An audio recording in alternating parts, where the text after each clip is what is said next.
মোবাইলে ঠিকঠাক মতো চার্জ না হলে আমরা কিন্তু অনেক সময় চার্জিং পোর্ট চেঞ্জ করি এবং চার্জিং পোর্ট চেঞ্জ করার পর সেই ফোনটিতে কিন্তু অনেক সময় দেখা যায় কিছু নতুন সমস্যা তৈরি হয়। যেমন ঠিকঠাক মতো নেটওয়ার্ক পাচ্ছে না, ঠিকঠাক মতো কথা যাচ্ছে না, মাইক্রোফোনের সমস্যা করছে, অনেক সময় হেডফোনের প্রবলেম হতে পারে।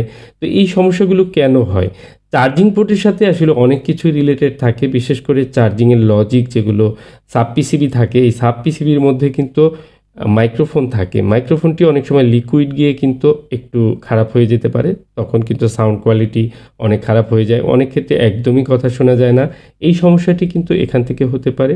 আবার চার্জিং পোর্ট চেঞ্জ করার সময় অনেক সময় দেখা যায় যে নেটওয়ার্কের যে অ্যান্টিনাগুলো থাকে বা নেটওয়ার্কের বিভিন্ন পার্টস থাকে সেগুলো সমস্যা হতে পারে এবং চার্জিং পোর্ট চেঞ্জ করার পর থেকে ফোনটি ওভারহিটিং দেখাতে পারে, ওভারহিট হচ্ছে অথবা চার্জ হচ্ছে না। এ ধরনের সমস্যাও কিন্তু অনেকের হতে পারে।